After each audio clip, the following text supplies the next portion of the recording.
Hi நண்பா. அடுத்து பார்த்தீங்கன்னா புதுசாக ஒரு மாடல் போட்டிருக்கோம் நண்பா. இந்த மாடல் வந்து நான் ஏற்கனவே ஒரு வீடியோவில் காமிச்சிருப்பேன். 4 சைடும் கடச குச்சி வச்சு காமிச்சிருப்பேன். இது வந்து கொஞ்சம் டிஃப்ரெண்ட்டாக இருக்கும். 4 சைடும் 3க்கு 3 டைல்ஸ் வச்சு ஃப்ரேம் பண்ணி பக்காவாக போட்டிருப்போம். நீங்களே பாருங்கள். நம்ம செஞ்சு கொடுக்குறது ஃபுல்லாகவே எல்லாம் கலைப்பொருள் தான் நண்பா. கலைப்பொருள், ஆன்டிக் மாடலு, எந்த மாடலாக இருந்தாலும் பண்ணி தருவோம். ஹோல்சேல் ரேட்டுக்கு பண்ணி தருவோம். நீங்கள் இந்த மாடல் மட்டும் இல்லை, நீங்கள் கொடுக்குற மாடலும் நாங்கள் செஞ்சு தருவோம் ஹோல்சேல் ரேட்டுக்கு.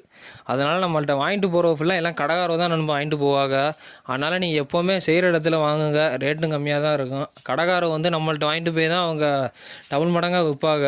அது நீங்கள் வாங்குற ஆளுக்கு தான் தெரியும். அது வாங்கி ஏமாந்த ஆளுக்கும் தெரியும். அதனால் நீங்கள் எப்போவுமே செய்கிற இடத்துலையும் வாங்குங்க நண்பா. மரத்தெல்லாம் நீங்களே பார்த்துக்கோங்க. ஃபுல்லாக பர்மா டீ கூட்டு தான். நான் என்றைக்குமே நேச்சராக தான் உங்களுக்கு காமிப்பேன். எல்லாம் பார்த்துக்கோங்க. இந்த மாதிரி இதெல்லாம் ஹோல்சேல் ரேட்டுக்கு வந்து வேணும்னா மறந்துடாமல் வந்து இந்த ஸ்க்ரீனில் தெரியும் நம்பருக்கு வந்து கால் பண்ணிடுங்க. அடுத்தடுத்த வீடியோ பார்க்கணுன்னா சப்ஸ்கிரைப் பண்ணிடுங்க நண்பா. அடுத்த வீடியோவில் நான் பார்க்கலாம். பாய் நண்பா.